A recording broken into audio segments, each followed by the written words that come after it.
Hello नमस्कार दोस्तों, good evening. आप सभी का बहुत बहुत स्वागत है हमारे यूट्यूब चैनल करियर परिवार में। मैं मुकेश कुमार आप सबका बहुत बहुत स्वागत करता हूं। चलिए आज का क्लास हम लोग स्टार्ट करते हैं। और आज का जो क्लास है आपका बहुत इम्पॉर्टेंट क्लास है। यहाँ पर हम पूरा बिहार को निचोड़ने वाले हैं, ठीक है। बिहार का आज जो टेस्ट होने वाला है, ये टेस्ट नहीं कर सकते इसको, यहाँ पूरा थ्योरी हम देखेंगे, है ना। हर एक क्वेश्चन को यहाँ पर हम देखते चलेंगे। सबसे पहले हम आपको बता दें कि क्या क्या चीज़ हम आज पढ़ने वाले हैं, ठीक है। तो आज हम पढ़ने वाले हैं काफ़ी इंपॉर्टेंट बिहार से, और उसके बारे में थोड़ा सा आपको बता दूं। और इसका पीडीएफ अगर चाहिए तो आज के लिए ऑफ़र निकाला गया था आपका कि 301 रुपया, है ना। आज के लिए ऑफ़र था और ये काफ़ी इंपॉर्टेंट है। आज का जो 55 नंबर क्लास है आपका, और इसमें बिहार से संबंधित हम लोग लगभग आज 500 से ज़्यादा प्रश्न यहाँ पर देखने वाले हैं, ठीक है। 1 से सवा घंटा 1.5 घंटा में यहाँ पर 500 से ज़्यादा सवाल आप यहाँ पर देखने वाले हैं, और काफ़ी इंपॉर्टेंट सवाल आप देखने वाले हैं, ठीक है। यहाँ से बहुत सारा प्रश्न आपको एग्जाम में पूछा जा सकता है ना। और बहुत कॉन्सेप्ट क्लियर हो जाएगा आपको बिहार के बारे में यहाँ से आपका, ठीक है। और डेली जो आपकी क्लास चल रही है वो रात में 9 बजे चल रही है, ठीक है। और ये हमारा व्हाट्सएप ग्रुप है, तो आप इसमें ग्रुप में अभी तक नहीं जुड़े हैं तो आप हमारे ग्रुप में जुड़ सकते हैं। और इसके जुड़ने के लिए आप अभी 301 रुपये का पेमेंट करके आप इसमें जुड़ सकते हैं। ये ऑफ़र है आज के लिए, तो 301 रुपये का आप पेमेंट करके गूगल पे, फ़ोनपे या पेटीएम या भी किसी भी माध्यम से, अब ज़्यादा समय नहीं है तो इसीलिए ऑफ़र निकाला गया है ना। जो लोग नहीं लिए हैं अभी भी, अगर पढ़ना चाह रहे हैं तो वो लेकर के इसको पढ़ सकते हैं, ठीक है। तो 301 रुपया आप इस नंबर पर पेमेंट करके, और इसी नंबर व्हाट्सएप पर आपको स्क्रीनशॉट भेज देना है। वहाँ पर आपको सारा पीडीएफ मिल जाएगा, करेंट अफेयर का, आपको डीएलएड का, सामान्य अध्ययन का, सभी चीज़ का, ठीक है। और ये टेलीग्राम भी आप ज्वाइन कर लीजिएगा। टेलीग्राम में जाकर के आप करियर परिवार सर्च कीजिएगा तो टेलीग्राम ज्वाइन हो जाएगा, वहाँ पर आप मेरा ग्रुप आ जाएगा, उसको आप ज्वाइन कर लीजिएगा, ठीक है। चलिए देखिए, सबसे पहले आपको बता दूं कि आज पढ़ना क्या क्या है हम लोग को। तो सबसे पहले बिहार के मानचित्र के बारे में थोड़ा सा यहाँ पर हम देखेंगे, है ना, कि बिहार का क्या आपको स्थिति है ना, क्या विस्तार है बिहार का। उसके बाद हम देखेंगे बिहार का सामान्य परिचय के बारे में देखेंगे, फिर सामान्य परिचय हो गया, फिर राष्ट्रीय प्रतीक के बारे में देखेंगे, भौगोलिक परिचय के बारे में देखेंगे। थोड़ा सा मैं पहले बता दूंगी क्या क्या आज पढ़ने वाले हैं, है ना, कितना इंपॉर्टेंट आज का क्लास होने वाला है। भौगोलिक सीमाएं बिहार की क्या है इसके बारे में यहाँ पर हम पढ़ने वाले हैं। इसके अलावा बिहार का परिवहन के बारे में हम पढ़ने वाले हैं, बिहार का वन क्षेत्रफल के बारे में पढ़ने वाले हैं आज।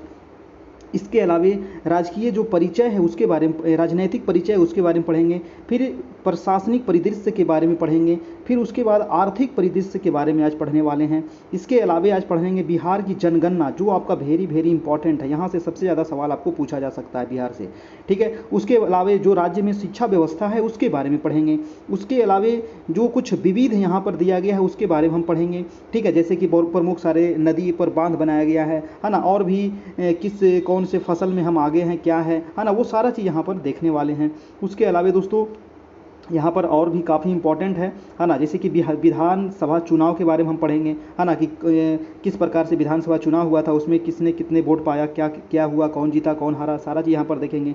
कौन क्या है अभी ये हम देखेंगे, है ना। चलिए, बहुत इंपॉर्टेंट क्लास है आज, हम लोग ये सभी चीज़ आज यहाँ पर देखने वाले हैं। लोकसभा चुनाव के बारे में भी हम देखने वाले हैं आज, ठीक है। और विकसित जो 7 निश्चय योजना है नीतीश कुमार के जो द्वारा जो ये निश्चित किया गया था, है ना, 2015 के विधानसभा चुनाव में, और 7 निश्चय योजना 2, है ना, 7 निश्चय योजना जो आपका 2 है, इसके बारे में भी देखेंगे कि इसमें क्या क्या मतलब कि एग्जाम में पूछा जा सकता है। और बिहार का जो जनगणना है इसको काफ़ी विस्तार पूर्वक आपको यहाँ पर दिया गया है, और इसको हम देखेंगे पूरे लाइन बाई लाइन।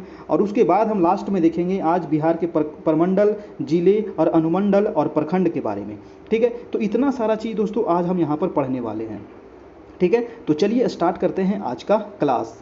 सबसे पहले ये बिहार का जो मानचित्र आप देख रहे हैं, मानचित्र के बारे में थोड़ा सा आपको बता दूं, है ना, कि जो बिहार हमारा है ये अगर आप भारत को देखिएगा, है ना, अगर आप भारत को देखिएगा तो बिहार आपको यहाँ पर पड़ेगा, है ना, नॉर्थ ईस्ट में आपको बिहार पड़ेगा, ठीक है। और बिहार की जो चौहद्दी की बात अगर करें तो बिहार के नॉर्थ में, यानी कि ऊपर क्या है, नॉर्थ है, नीचे आपको साउथ है, इधर आपको ईस्ट है और इधर आपका वेस्ट है, ठीक है। ये तो बिहार के बारे में आपको पता है ना। तो उत्तर में एकमात्र जो देश के साथ हमारा सीमा बनता है वो नेपाल के साथ बनता है। अब नेपाल के साथ जो बनता है, तो नेपाल के साथ कितने जिलों की सीमा बनता है बिहार की, तो ये आपको याद रखना है। कौन कौन से हैं, तो ये आपको याद रखने वाली चीज़ है। चलिए मैं इसको थोड़ा सा बड़ा करके दिखा देता हूँ।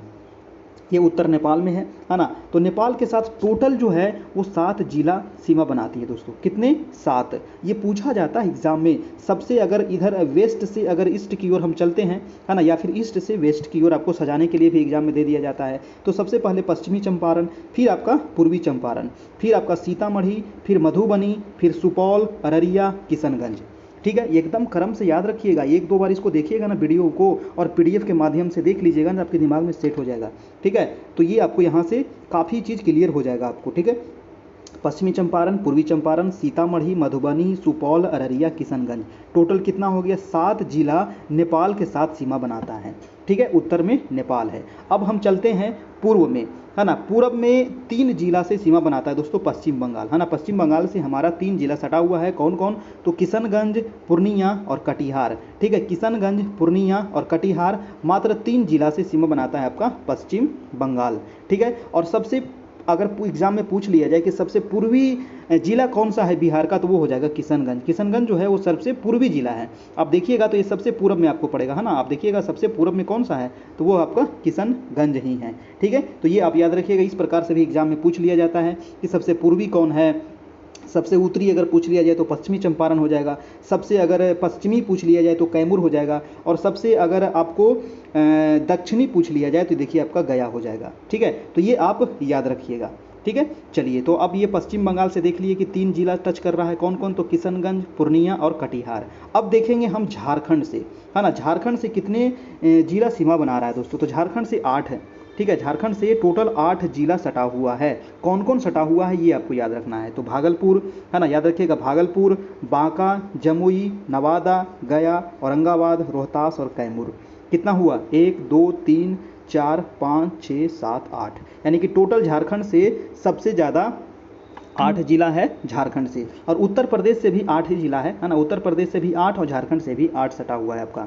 एक बार इसको ध्यान दीजिएगा कौन कौन है। तो भागलपुर, बांका, जमुई, नवादा, गया, औरंगाबाद, रोहतास और कैमूर। ठीक है, तो ये हो गया टोटल 8 जिले झारखंड के साथ सीमा बना रही है। अब देखेंगे हम जो उत्तर प्रदेश के साथ सीमा बना रही है। तो उत्तर प्रदेश के साथ कितने जिलों के साथ सीमा बन रहा है दोस्तों? तो देखिए उत्तर प्रदेश में थोड़ा सा आपको कन्फ्यूजन होगा ये, और मैं बता दूं कि 8 जिला के साथ यहाँ पर सीमा बन रहा है। कौन कौन? तो सबसे पहले यहाँ पर पश्चिमी चंपारण है, फिर आपको यहाँ पर गोपालगंज है, फिर सिवान है, फिर आपको सारण है, फिर भोजपुर है, फिर बक्सर है, फिर कैमूर है, फिर रोहतास है।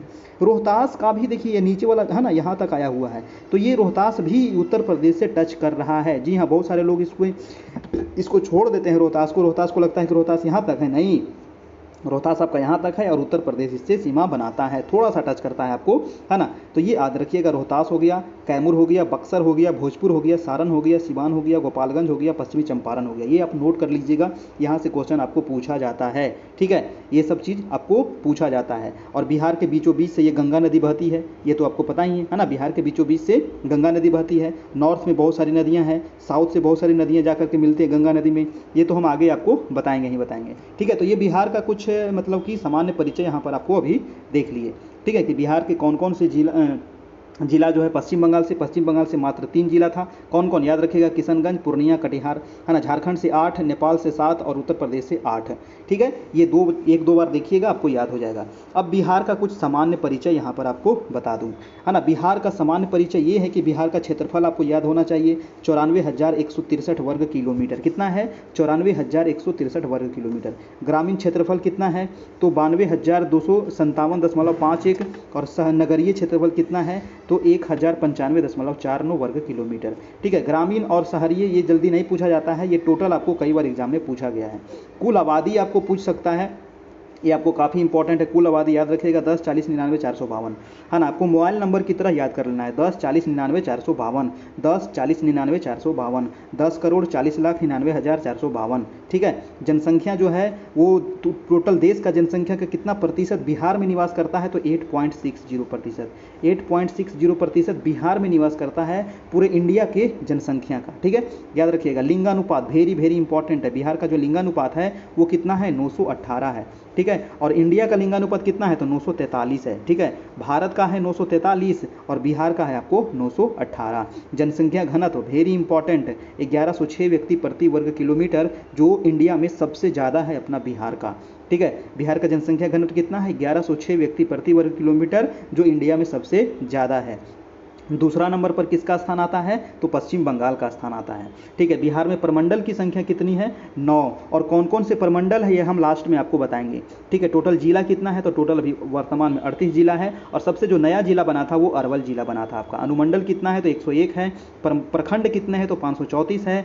साक्षरता दर बिहार में वेरी इंपॉर्टेंट लाइन, साक्षरता दर जो है वो 61.8%, मात्र सबसे निचले पायदान पर है आपका बिहार, 61.8%। पुरुष साक्षरता दर 71.2 और महिला साक्षरता दर 51.5। तो ये तीनों में बिहार क्या है? सबसे निचले पायदान पर है, महिला साक्षरता, पुरुष साक्षरता और टोटल साक्षरता। तो बिहार की टोटल साक्षरता याद रखिएगा 61.8, पुरुष साक्षरता 71.2%, महिला साक्षरता 51.5%। ठीक है, तो ये हो गया बिहार का कुछ सामान्य परिचय।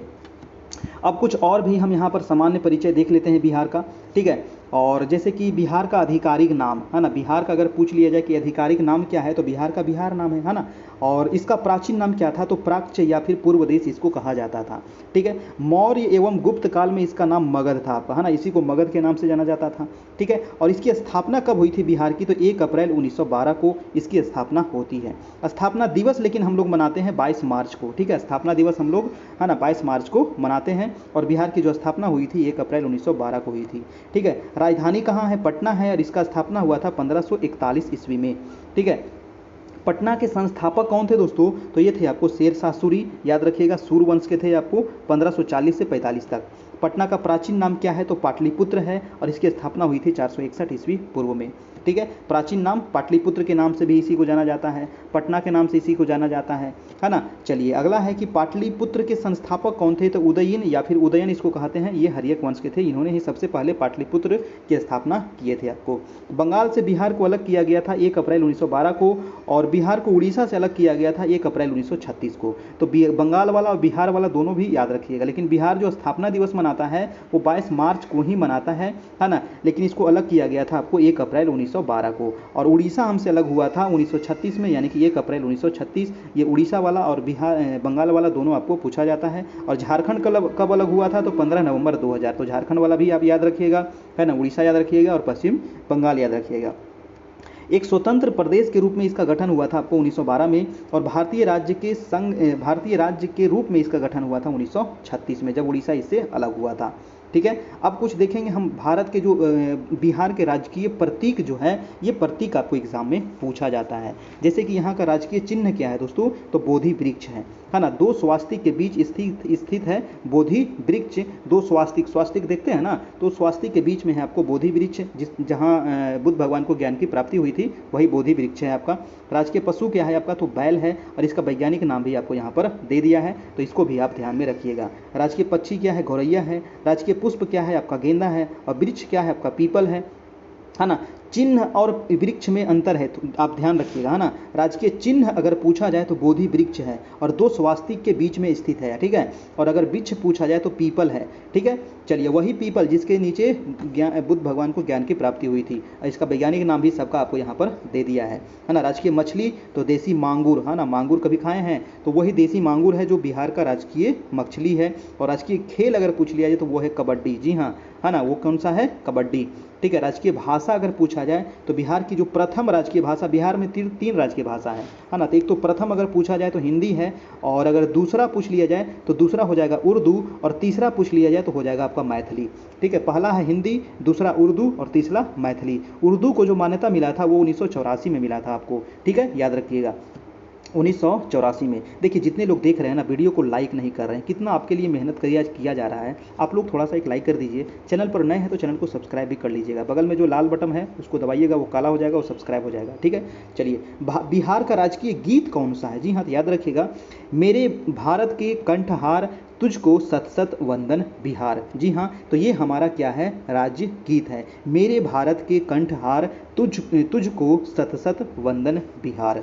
हमारा राज्य प्रार्थना क्या है? तो मेरे रफ्तार पर सूरज की किरणें करे राज, ये है हमारा राज्य की प्रार्थना। अब हम देखेंगे कुछ भौगोलिक परिचय। जैसे कि बिहार की जो आकृति है वो कैसी है, अभी आप देखे थे आयताकार है ना। बिहार की आकृति कैसी है, तो आयताकार है, याद रखिएगा। क्षेत्रफल आपको अभी बता दिया गया था, है ना, क्षेत्रफल आपको अभी बता दिया गया था 94,163 वर्ग किलोमीटर। और संपूर्ण भारत का कितना क्षेत्रफल है बिहार का, तो 2.86%। संपूर्ण अगर इंडिया का देखा जाए तो बिहार में जो क्षेत्रफल है वो कितना परसेंट है, बिहार का जो क्षेत्रफल है पूरे इंडिया का तो 2.86% है, ठीक है। लेकिन यहाँ पर जनसंख्या बहुत अधिक निवास कर रहा है ना। जनसंख्या यहाँ पर कितना परसेंट निवास कर रहा है, तो अभी आपको बताए थे, है ना, जनसंख्या यहाँ पर 8.60 निवास कर रहा है, जबकि पूरे इंडिया का जनसंख्या यहाँ पर 8.60% है, जबकि क्षेत्रफल हमारा पूरे इंडिया का कितना है, तो 2.86%। तो ये दोनों चीज़ आप याद रखिएगा, ठीक है। इसी वजह से ना यहाँ जनसंख्या घनत्व ज़्यादा है, और 1106 व्यक्ति प्रति वर्ग किलोमीटर बिहार की जनसंख्या घनत्व है आपका, ठीक है। चलिए अब देखेंगे कि क्षेत्रफल की दृष्टि से अगर देखा जाए तो बिहार का स्थान जो है वो 12वां है ना। क्षेत्रफल की दृष्टि से बिहार कितने नंबर पे आता है, तो 12 नंबर पे आता है। शहरी क्षेत्रफल बिहार का कितना है, तो याद रखिएगा शहरी क्षेत्रफल है 1095.49, और ग्रामीण क्षेत्रफल भी आपको बता दिया गया था 92,257.51 वर्ग किलोमीटर, ठीक है। क्षेत्रफल की दृष्टि से अगर सबसे बड़ा जिला कहा जाए तो वो है पश्चिमी चंपारण। पश्चिमी चंपारण कहाँ पे था, पश्चिमी चंपारण जो सबसे कोनवा में था आपका, यहाँ पर ही है ना, ये पश्चिमी चंपारण था आपका कोनवा में, और यहीं पर है आपको सबसे बड़ा जिला है आपका। इसका क्षेत्रफल याद रखिएगा 5,228 वर्ग किलोमीटर, 5,228 वर्ग किलोमीटर। और सबसे छोटा अगर पूछ लिया जाए तो वो हो जाएगा शिवहर। शिवहर भी आपको यहाँ पर, शिवहर जो था ना वो बीच में था आपका यहाँ पर ही, ठीक है। तो शिवहर जो था वो सबसे छोटा है, 444 वर्ग किलोमीटर मात्र आपका शिवहर का क्षेत्रफल है, ठीक है। सबसे छोटा शिवहर और सबसे बड़ा पश्चिमी चंपारण।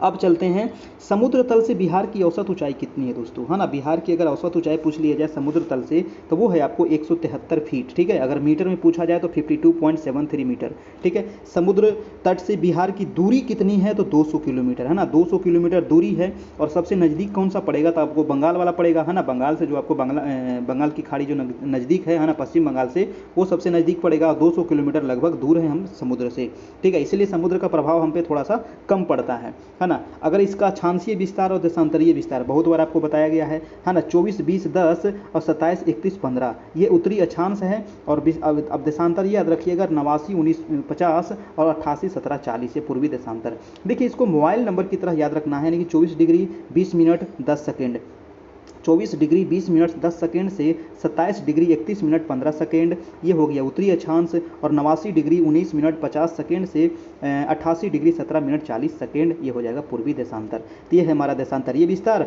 और ये है आपका अक्षांशीय विस्तार, ठीक है। अक्षांशीय आपको ऐसे होता है और देशांतरीय आपको लंबवत होता है आपका, ठीक है। तो ये आप याद रखिएगा, अक्षांशीय और देशांतरीय आपको पूछा जा सकता है, ठीक है। चलिए लंबाई कितनी है, लंबाई भी पूछ लिया जाता है, तो 3, 4, 5 याद रखिएगा। लंबाई उत्तर से दक्षिण कितनी है, उत्तर से दक्षिण कितनी है, तो 3, 4, 5 याद रखिएगा, 345 है ना। उत्तर से दक्षिण 3, 4, 5 और पूरब से पश्चिम 4, 8, 3 483 है ना, 483 वर्ग किलोमीटर उत्तर से दक्षिण, ठीक है। 483 किलोमीटर लंबाई है आपका। बिहार की जलवायु कैसी है, तो उष्णकटिबंधीय मानसूनी जलवायु, ये सब चीज़ आपको जब हम क्वेश्चन करवाए थे ना तो वहाँ करवाया गया था, ठीक है। तो ये सब आपका रिवीजन भी हो जाएगा यहाँ पर। और यहाँ की जलवायु कैसी है, तो उष्णकटिबंधीय मानसूनी जलवायु है। सिंचित क्षेत्र टोटल कितना है, तो 72.07 लाख हेक्टेयर है। और बाढ़ प्रभावित क्षेत्र कितनी है, तो 68.80 लाख हेक्टेयर। इसका PDF लेकर के जरूर आप पढ़ लीजिएगा, है ना। PDF का जो चार्ज है वो थोड़ा सा हम घटा दिए हैं, 301 रुपये कर दिए हैं, ऑफर है आज के लिए सिर्फ, ठीक है। तो जो लोग अगर लेना चाहते हैं PDF तो वो ले सकते हैं, अपनी जितना क्लास हुआ है सबका PDF आपको मिल जाएगा, ठीक है। आपको PDF लेने के लिए आपको कॉन्टैक्ट करना पड़ेगा 7857824310। इस नंबर पर आप कॉल करके या फिर इस नंबर पे पेमेंट करके, फ़ोन पे, गूगल पे, पेटीएम के माध्यम से पेमेंट करके इसी नंबर पे आप व्हाट्सएप कर दीजिएगा, आपको वहाँ पर मिल जाएगा, ठीक है। चलिए सर्वाधिक सिंचाई वाला जो जिला है ना, सर्वाधिक सिंचित क्षेत्र वाला जो जिला है वो है जमुई दोस्तों। 16% क्षेत्र पे यहाँ पर सिंचाई होता है आपका।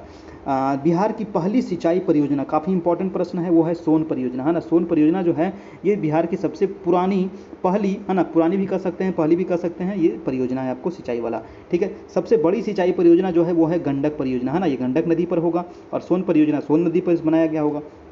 राज्य में औसत वर्षा कितनी होती है, तो 987.2 मिलीमीटर 2001 से लेकर के 2018 तक ये आपको मापा गया है कि लगभग इतना ही बिहार में आपको वर्षा होता है आपका।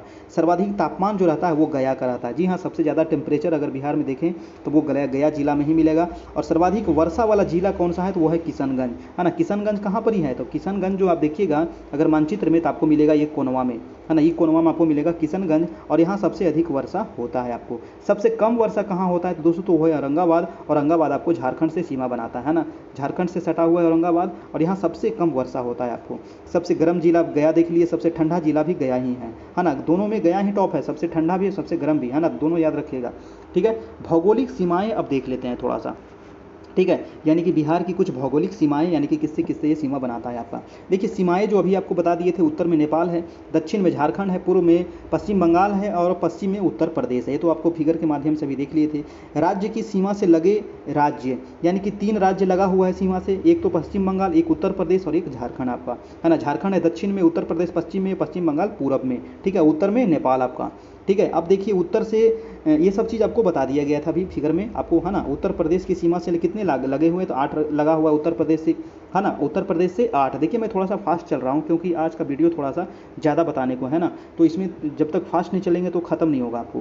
ठीक है, आप इसको स्लो करके भी देख सकते हैं, है ना। स्लो करने के लिए क्या करना है, आपको राइट साइड में 3 डॉट दिख रहा होगा, है ना। राइट साइड में 3 डॉट दिख रहा होगा, इस पर अगर क्लिक कीजिएगा तो आप वहाँ पर जा करके इसको कम करके आप यहाँ से देख सकते हैं। ठीक है, तो उत्तर प्रदेश से 8 जिला यहाँ पर टच करता है। कौन कौन है, तो रोहतास है, कैमूर है, बक्सर है, भोजपुर है, सारण है, सिवान है, गोपालगंज है, पश्चिमी चंपारण है।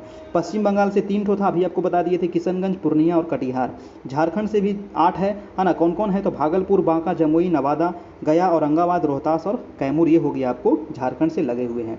अब देखिए बिहार की सीमा से लगा एकमात्र जो देश है वो है आपको नेपाल, और नेपाल किधर है, तो उत्तर में है ना। नेपाल से टोटल कितने जिला की सीमा बनता है दोस्तों, तो 7 है, ये 7 याद रखिएगा। ठीक है, बिहार नेपाल अंतर्राष्ट्रीय सीमा की लंबाई कितनी है, तो याद रखिएगा 729 किलोमीटर। बिहार और नेपाल की जो अंतर्राष्ट्रीय लंबाई कितनी है, तो 729 किलोमीटर याद रखिएगा। ठीक है, अब चलते हैं कि नेपाल की सीमा से लगे जिले, तो 7 जिला अभी आपको बता दिए, पश्चिमी चंपारण, पूर्वी चंपारण, सीतामढ़ी, मधुबनी, सुपौल, अररिया, किशनगंज, है ना। एकदम याद रखिएगा क्रम से, है ना। पश्चिमी चंपारण, पूर्वी चंपारण, सीतामढ़ी, मधुबनी, सुपौल, अररिया, किशनगंज। ठीक है, चलिए बिहार की राजधानी पटना से लगे कितने, हाँ ये भी क्वेश्चन आपको बीपीएससी में पूछा गया है कि पटना से कितना जिला सीमा बनाता है दोस्तों, ये क्वेश्चन आपको एग्जाम में पूछा गया है बीपीएससी के द्वारा। तो पटना से 9 जिला टच कर रहा है। कौन कौन, तो वो देखिएगा आप मानचित्र में, तो अरवल है, जहानाबाद है, नालंदा है, लखीसराय है, बेगूसराय है, समस्तीपुर है, वैशाली है, सारण है और भोजपुर है। जी हाँ, टोटल 9 जिला पटना से टच कर रहा है। पटना हमारा राजधानी है, और राजधानी से कितना जिला टच कर रहा है, तो 9 जिला टच कर रहा है। जी हाँ, ये नोवों का नाम आप याद रखिएगा, छांटने के लिए पूछ लेता है। सबसे उत्तरी जिला अगर पूछ लिया जाए तो पश्चिमी चंपारण, सबसे दक्षिणी हो जाएगा गया, अभी आपको बता दिए, सबसे पश्चिमी हो जाएगा कैमूर, और सबसे पूर्वी हो जाएगा किशनगंज। ये भी आपको सभी चीज़ आपको यहाँ पर फिगर के माध्यम से दिखा दिया गया था। अब देखेंगे बिहार में हम परिवहन, है ना, बिहार में परिवहन से संबंधित कुछ यहाँ पर देख लेते हैं कि कितने यहाँ पर क्या क्या परिवहन से आपको पूछा जा सकता है एग्जाम में। तो बिहार में सड़कों की कुल लंबाई जो है वो है आपका अभी वर्तमान में 2 लाख इकाई दहाई सैकड़ा हज़ार 10 लाख, हाँ 2,09,549 किलोमीटर, ये आपको है बिहार में सड़कों की अभी वर्तमान में लंबाई। और पक्की सड़कों की लंबाई आपको दिया गया है 1,17,573। और राष्ट्रीय राजमार्गों की कुल संख्या बिहार में कितनी है, तो वर्तमान में 58 हो गया है ना। ये जब हम क्वेश्चन बताए थे तो उसमें 43 ही था आपका, है ना, अभी 58 हो गया है, तो ये ध्यान रखिएगा, यहाँ पर अपडेट कर लीजिएगा थोड़ा सा। ठीक है, राष्ट्रीय राजमार्गों की जो कुल संख्या है बिहार में वो 58 है। राष्ट्रीय राजमार्गों की कुल लंबाई जो है वो भी आपका बढ़ गया है 5,475.05, 5,475.05 है राष्ट्रीय राजमार्गों की कुल लंबाई। और ये अभी नया का अपडेट किया हुआ है, तो ये आपको अपडेट काफ़ी इंपॉर्टेंट है, यहाँ से आपको चेंज नहीं करना है। ठीक है, तो ये आपका बिल्कुल ही सही है। और राज्य राजमार्ग की कुल लंबाई कितनी है, राष्ट्रीय राजमार्ग अलग होता है, राष्ट्रीय राजमार्ग मतलब NH हो गया आपका, है ना। और राज्य राजमार्ग का मतलब क्या होता है, SH होता है ना, स्टेट हाईवे होता है आपका। ठीक है, और NH और SH, है ना, NH कौन बनाता है, तो केंद्र सरकार के द्वारा, और SH राज्य सरकार के द्वारा बनाया जाता है। तो राज्य राजमार्ग की कुल लंबाई जो है आपका 3,713.53 किलोमीटर, है ना। और प्रमुख जिला सड़कों की जो लंबाई है वो है कितना है, 14,886.30 किलोमीटर। सबसे लंबा जो राष्ट्रीय राजमार्ग है वो NH 31 है, ये आपको पूछ सकता है। है ना। सबसे लंबा कौन है तो NH 31 है, इसकी लंबाई कितनी है तो 404 किलोमीटर, है ना। सबसे छोटा जो है वो है आपका NH 727, याद रखिएगा NH 727 जो है, NH 727 क ये सबसे छोटा है, ये मात्र 4.5 किलोमीटर आपको बिहार में है आपका, ठीक है। राज्य में रेल मार्ग की कुल लंबाई कितनी है दोस्तों तो याद रखिएगा 3730.57 किलोमीटर, है ना। बिहार में टोटल रेलवे की लंबाई कितनी है तो 3730 किलोमीटर। मेट्रो रेल परियोजना का शिलान्यास रखा गया था 17 फरवरी 2019 को, और ये पटना मेट्रो की बात किया जा रहा है ना, पटना में मेट्रो बनाया जा रहा है, अभी बन भी रहा है, और ये लगभग 2025 तक ये योजना है, 24-25 तक इसको कंप्लीट कर लिया जाएगा। अब ये 17 फरवरी 2019 को इसका शिलान्यास रखा गया था। और राज्य में मेट्रो रेल परियोजना की कुल लंबाई कितनी है तो 31.39 किलोमीटर है। बिहार राज्य पथ परिवहन निगम की स्थापना जो हुई थी वो हुई थी 1959 में, है ना। ये क्वेश्चन आपको पूछा गया है कि बिहार राजपथ परिवहन निगम की स्थापना कब हुई थी तो 1959 में हुई थी। बिहार, अब देखेंगे वन के बारे में, है ना। बिहार में जंगल कितना, देखिए बिहार में वन बहुत कम है, नहीं के बराबर यहाँ पर वन है ना। तो बिहार में देखिए हमारा पर्यावरण को संतुलित बनाए रखने के लिए वन जो होना चाहिए वो 33% वन होना चाहिए, है ना। टोटल क्षेत्रफल का 33% भाग पर वन होना चाहिए, लेकिन बिहार में मात्र 7.84% क्षेत्रफल पे वन है ना। यानी कि बहुत कम वन है बिहार में, है ना। कुल वन जो क्षेत्रफल है बिहार में 7380.79 वर्ग किलोमीटर है बिहार में, है ना। ये आपको कुल वन क्षेत्र है। और परसेंट अगर पूछा जाए तो 7.84% है मात्र बिहार में दोस्तों। और कितना होना चाहिए तो 33% होना चाहिए, ठीक है। तो बहुत कम है हम, यानी कि 7 चौक 28, 7 पचे 35, यानी कि 4-5 गुना हम लगभग यहाँ पर कम हैं। तो यहाँ पर हमको थोड़ा सा अपने पेड़ पौधे पर थोड़ा सा ध्यान दीजिए, और यही कारण है कि बिहार में इतनी गर्मी पड़ रही है, ठीक है। वनों के जो प्रकार है बिहार में वो पर्णपाती वन है ना। पर्णपाती वन के बारे में आपको बताए थे कि पर्णपाती वन वैसे वन होते हैं जो साल में एक बार अपने पत्ते को क्या करते हैं, गिरा देते हैं, ठीक है। और ये पर्णपाती वन बिहार में पाए जाते हैं। वन आवरण में वृद्धि हुई है 75 वर्ग किलोमीटर की, यहाँ पर वृद्धि हुआ है 19 से 21 में। और कुल वृक्ष आवरण जो है आपको यहाँ पर दिया गया है 2341 वर्ग किलोमीटर में है, और वृक्ष आवरण में वृद्धि हुआ है 338 किलोमीटर। ये उतना ज़्यादा इंपॉर्टेंट नहीं है, आपको इंपॉर्टेंट यहाँ पर एक ही चीज़ है, वो है आपका ये परसेंटेज। ये परसेंटेज आपको एग्जाम में पूछा जाता है, याद रखिएगा। कुल वन क्षेत्रफल आपको यहाँ पर पूछा जा सकता है, ठीक है। वनों के प्रकार किस प्रकार है ये आपको पूछा जा सकता है ना। ये कितना वृद्धि हुआ ये सब जल्दी नहीं पूछता है ना, लेकिन ऐसे आपको दिया गया है तो आप इसको देख लीजिए PDF के रूप में, है ना। तो आपको थोड़ा सा अच्छा रहेगा। अति सघन वन जो आपको दिया गया है यहाँ पर 333.42 वर्ग किलोमीटर। मध्यम सघन वन आपको दिया गया है 3285.83 वर्ग किलोमीटर। खुले वन कितना है तो 3761.54 वर्ग किलोमीटर, ठीक है। तो यहाँ हर एक प्रकार का वन के बारे में आपको यहाँ पर दिया गया है। अब देखिए यहाँ पर कुछ इंपॉर्टेंट लाइन दिया गया है, इसको आप ध्यान में रखिएगा।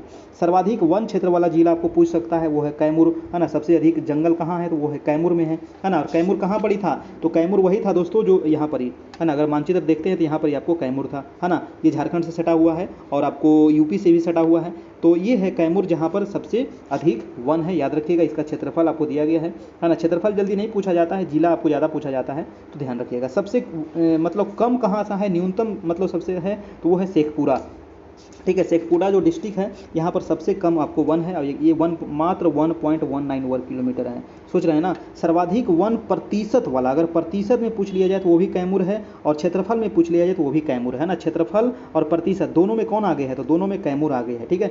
और न्यूनतम 1% में अगर पूछा जाए तो ये भी शेखपुरा, और दोनों में देखिए शेखपुरा आपको न्यूनतम है और दोनों में कैमूर आपको आगे है, प्रतिशत में और क्षेत्रफल में, और प्रतिशत क्षेत्रफल में कम में शेखपुरा है, आपको ध्यान रखिएगा। वन विहीन जिला मतलब वन यहाँ है ये नहीं है, बताइए, वो है जहानाबाद, है ना। वो है जहानाबाद जहाँ वन है ये नहीं है, मतलब यहाँ नहीं है वन, 0 सन्नाटा है, ठीक है, याद रखिएगा।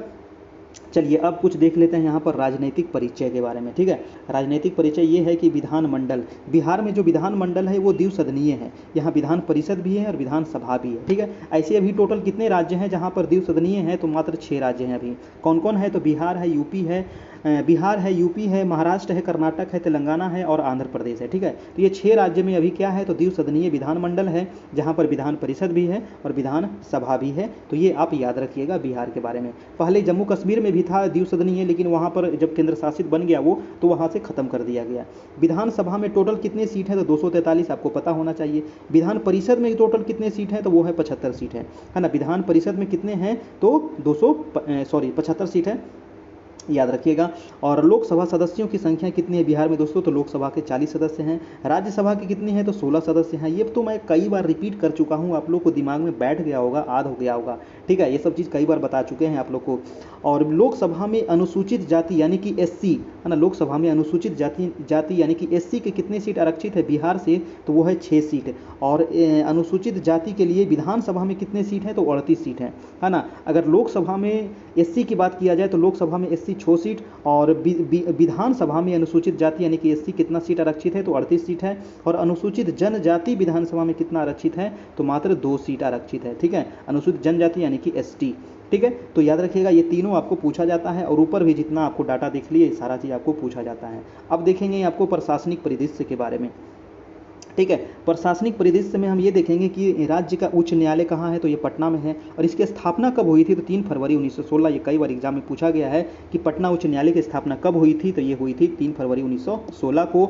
और उच्च न्यायालय कहाँ है? तो ये है आपको पटना में, ठीक है। जिला कितना है अभी? तो 38 जिला है बिहार में। और सबसे नया जिला बना था तो वो था बना अरवल बना था सबसे नया जिला। किससे अलग होकर के बना था? तो ये जहानाबाद से अलग होकर के बना था ना, जहानाबाद से अलग होकर के अरवल नया जिला बना था, 38वां जिला, ठीक है। राज्य में प्रमंडल कितने हैं? तो 9 प्रमंडल है। ये प्रमंडल के बारे में भी कभी कभी पूछा जाता है। और टोटल 9 प्रमंडल है। कौन कौन है ये ध्यान रखिएगा। कोसी प्रमंडल, दरभंगा प्रमंडल, सारण, भागलपुर, पटना, तिरहुत, मुंगेर, मगध और पूर्णिया। प्रमंडल के बारे में हम लास्ट में देखेंगे, काफ़ी विस्तार से देखेंगे, है ना, कि कोसी प्रमंडल में कौन कौन से जिला आते हैं, दरभंगा में कौन कौन आते हैं, सारण में कौन कौन आते हैं। ये सारा हम लास्ट में अभी आपको दिखाने वाले हैं, ठीक है। तो उसको जरूर आप देख लीजिएगा, वहाँ से भी कभी कभी छाटने के लिए एग्जाम में पूछ लिया जाता है। अनुमंडल कितने हैं बिहार में? तो 101 अनुमंडल है। प्रखंड कितने हैं? तो 534 प्रखंड है। पंचायत कितने हैं? तो 8387 पंचायत है। पुलिस स्टेशन कितने हैं? तो 853 पुलिस स्टेशन है।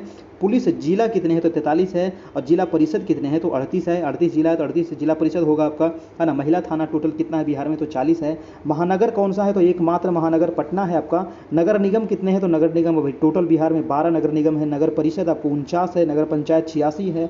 शहरों की संख्या 199 है। और गाँव की संख्या 39,073 है। तो ये डाटा आप थोड़ा सा ध्यान रखिएगा, 1-2 बार देखिएगा ना, दिमाग में आपको बैठ जाएगा। एकमात्र महानगर आपका पटना है, पूछा जा सकता है। नगर निगम आपको भी वर्तमान में 12 नगर निगम है। नगर परिषद 49 है। नगर पंचायत 86 है। शहरों की संख्या 199 है। गाँवों की संख्या 39,073 है आपका, ठीक है। चलिए अब हम देखेंगे कुछ आर्थिक परिदृश्य के बारे में, ठीक है।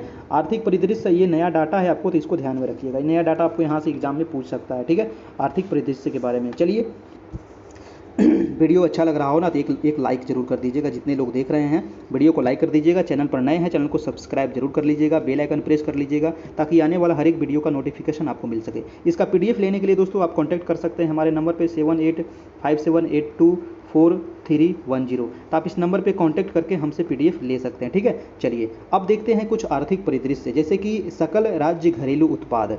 जी हाँ, सकल राज्य घरेलू उत्पाद 2020-21 में कितना रहा? तो वो रहा इतना करोड़, यानी कि 6,18,630 करोड़। ये रहा सकल राज्य घरेलू उत्पाद।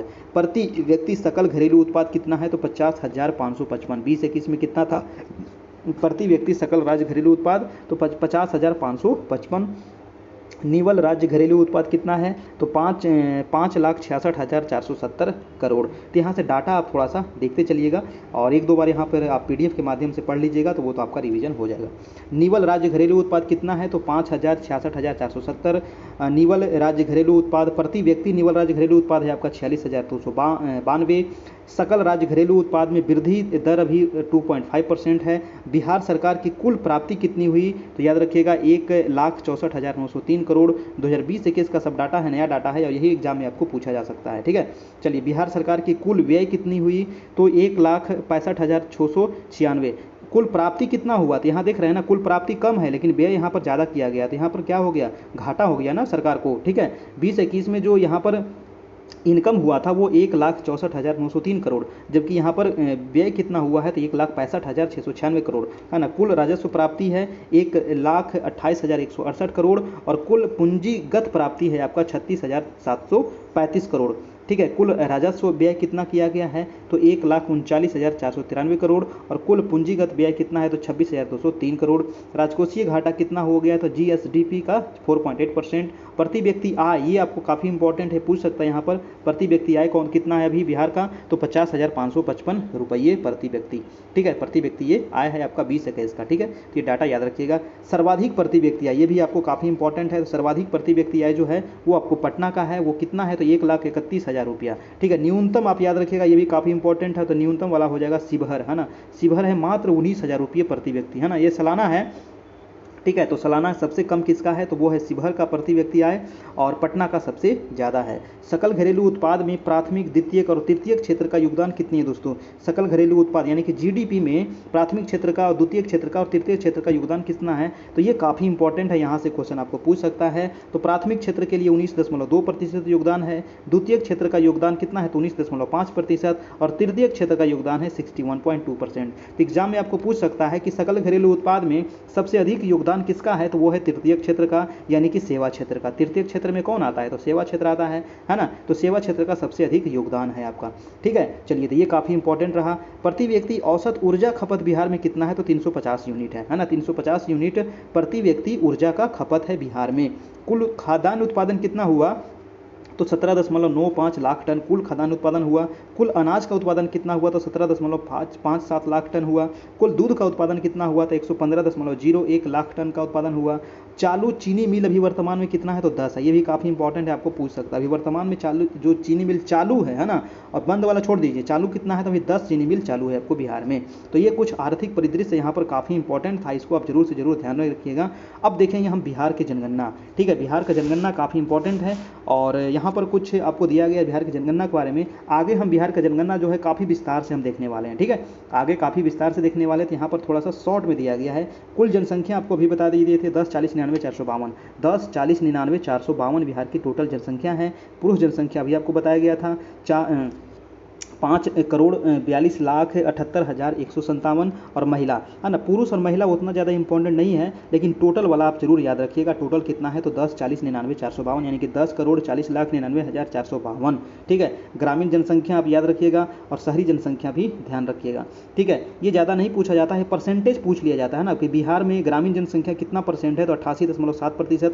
ये एग्जाम में पूछा गया है कि ग्रामीण जनसंख्या कितना परसेंट है, तो बिहार में ग्रामीण कितने हैं, तो 88.7%, और शहरी जनसंख्या कितना है, तो मात्र 11.3% शहरी जनसंख्या है।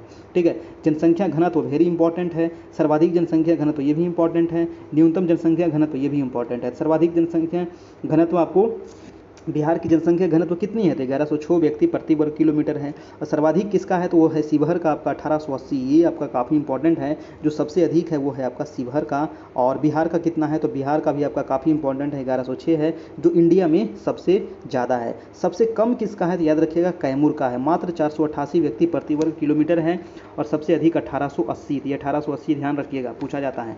लिंगानुपात कितना है, तभी आपको बता दिए थे, 918 महिला है 1000 पुरुष पर। 1000 पुरुष पर बिहार में कितनी महिलाएं हैं, तो 918 महिलाएं हैं। ठीक है, याद रखिएगा। तो लिंगानुपात काफ़ी दयनीय स्थिति है, और इंडिया का लिंगानुपात कितना है, तो 943 है ना, पूरे भारत का है 943, जबकि बिहार का कितना है, तो 918 है। सर्वाधिक लिंगानुपात आपको पूछ सकता है, काफ़ी इंपॉर्टेंट है। तो सर्वाधिक जो लिंगानुपात है दोस्तों, वो है आपका कितना, गोपालगंज का सबसे अधिक है 1021, यानी कि एक यहाँ पर 1000 पुरुष पर कितनी महिलाएं हैं, तो 1021 महिलाएं हैं। ठीक है, तो गोपालगंज की जो है आपको लिंगानुपात सबसे अधिक है। न्यूनतम लिंगानुपात किसका है, तो मुंगेर का दोस्तों, मुंगेर का न्यूनतम लिंगानुपात है मात्र 876, यानी कि यहाँ पर 1000 पुरुषों पर कितनी महिलाएं हैं, तो 876 महिलाएं हैं, यानी कि यहाँ पर क्या है, लिंगानुपात सबसे खराब स्थिति है। शिशु लिंगानुपात बिहार में कितनी है, शिशु लिंगानुपात मतलब कि 0 से 6 वर्ष तक के लिए निकाला जाता है ना, कि 0 से 6 वर्ष तक कितने बच्चे हैं और कितने बच्चियाँ हैं। ठीक है, तो 935 महिला प्रति 1000 पुरुष पर है ना। शिशु लिंगानुपात कितना है, 935 है आपका। ठीक है, सर्वाधिक शिशु लिंगानुपात किशनगंज का ही है। ठीक है, सर्वाधिक शिशु लिंगानुपात किसका है, तो वो है आपका किशनगंज का। न्यूनतम लिंगानुपात जो है वो है आपका वैशाली का, है ना। न्यूनतम लिंगानुपात किसका है, शिशु लिंगानुपात पूछ रहा है ना, न्यूनतम शिशु लिंगानुपात तो वो है वैशाली 904 है। और जनसंख्या वृद्धि दर वेरी वेरी इंपॉर्टेंट है, तो वो है आपका 25.04%। बिहार की जो जनसंख्या वृद्धि दर है वो कितना है, 25.24% है ना, 25.24% आपको बिहार की जनसंख्या वृद्धि दर है आपका। दशकीय है, दशकीय मतलब कि 10 साल में, यानी कि 10 साल में बिहार की जनसंख्या कितनी प्रतिशत वृद्धि हुई है, ठीक है। चलिए, सर्वाधिक दशकीय वृद्धि दर जो है वो है मधेपुरा का, है ना। मधेपुरा जो डिस्ट्रिक्ट है इसका सर्वे सबसे अधिक मतलब कि दशकीय जनसंख्या वृद्धि दर हुआ है 31.12%। और बिहार का टोटल का कितना है तो 25.24, ठीक है। और न्यूनतम दशकीय वृद्धि दर जो है वो है गोपालगंज का। न्यूनतम सबसे कम जो वृद्धि दर हुआ वो गोपालगंज में हुआ, 19.02% हुआ। साक्षरता दर अभी आपको बता दिए थे 61.08% बिहार की साक्षरता दर है। पुरुष साक्षरता दर कितना है 71.02, महिला साक्षरता है 51.5। तो देख रहे हैं ना, 61, 71 और 51, है ना। सब में देखिए एक एक लगा हुआ है ना, तो सब में एक एक लगा हुआ है, तो ये ध्यान रखिएगा। यहाँ से ट्रिक है थोड़ा सा याद करने के लिए, है ना। महिला हो गया, टोटल हो गया, और ये पुरुष का हो गया, ये ट्रिक है थोड़ा सा, तो ध्यान रखिएगा आपको, ठीक है। चलिए, सर्वाधिक साक्षरता अगर पूछ लिया जाए तो सर्वाधिक साक्षरता जो है वो है रोहतास का आपका 73.37%। यहाँ पर लोग शिक्षित है ना। सबसे अधिक साक्षरता कहाँ है तो रोहतास में है। ये काफ़ी इंपॉर्टेंट है, ये सब आपको एकदम एग्जाम में छपेगा तो छपेगा, याद रखिएगा। न्यूनतम जो साक्षरता है वो है पूर्णिया का, है ना। पूर्णिया क्या है, सबसे न्यूनतम साक्षरता वाला जिला है। और कुल प्रजनन दर जो बिहार में है वो 3.3 प्रति महिला 2016 के अनुसार कुल प्रजनन दर आपका ये रहा। और जीवन प्रत्याशा बिहार की कितनी है तो 69.1 वर्ष, यानी कि बिहार में जो औसत जो जीवन प्रत्याशा है वो यहाँ पर लोग कितने दिन बचते हैं तो 69.1 साल यहाँ के जीवन प्रत्याशा है। जन्म दर कितनी है तो 26.1 प्रति हजार ये जन्म दर है। शिशु मृत्यु दर कितनी है तो 35 प्रति हजार, यानी कि 1000 पर 35 बच्चे की मृत्यु हो जाती है, तो यह है आपका शिशु मृत्यु दर। मातृत्व मृत्यु दर कितनी है तो 331, यानी कि 331 जो महिलाओं की मृत्यु हो जाती है प्रति 1 लाख जीवित जन्म पर, यानी कि 1 लाख जब बच्चा जन्म लेता है उसमें 331 का क्या हो जाता है, यहाँ पर मृत्यु हो जाता है। तो ये मातृत्व मृत्यु दर है आपका। सर्वाधिक जो शहरीकरण है वो है पटना का, है ना। पटना क्या है तो एक महानगर है, और यहाँ पर सबसे अधिक शहरीकरण है 43.1%, यहाँ पर शहरीकरण है। सबसे कम जो शहरीकरण है वो समस्तीपुर में, है ना। समस्तीपुर जो है सबसे ग्रामीण जिला है आपका, और यहाँ पर शहरीकरण मात्र 3.5% है आपका, ठीक है। वो है समस्तीपुर आपका, ठीक है। अब देखेंगे राज्य में शिक्षा के बारे में, ठीक है। चलिए अब देख लेते हैं राज्य में शिक्षा से संबंधित।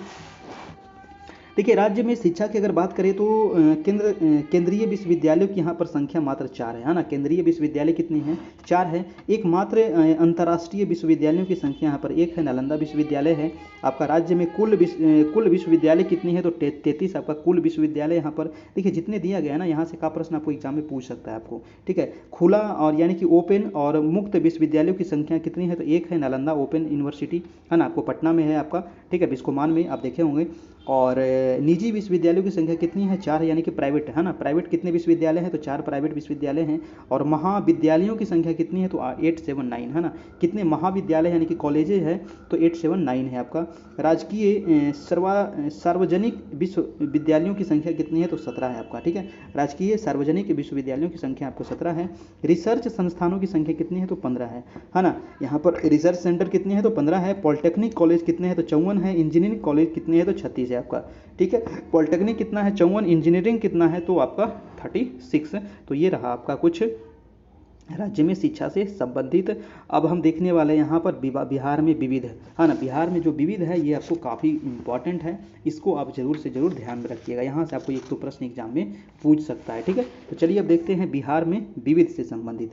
सबसे पहले अगर देखते हैं यहाँ पर तो अभ्यारण्य और उद्यान के बारे में, ठीक है। अभ्यारण्य और उद्यान के बारे में अगर यहाँ पर देखें तो वाल्मीकि नगर अभ्यारण्य, इसके बारे में हमेशा एग्जाम में पूछा जाता है कि वाल्मीकि नगर जो अभ्यारण्य है ये कहाँ है तो पश्चिमी चंपारण में है, ठीक है। एकमात्र ये अभ्यारण्य है आपका। गौतम बुद्ध अभ्यारण्य आपका गया में है।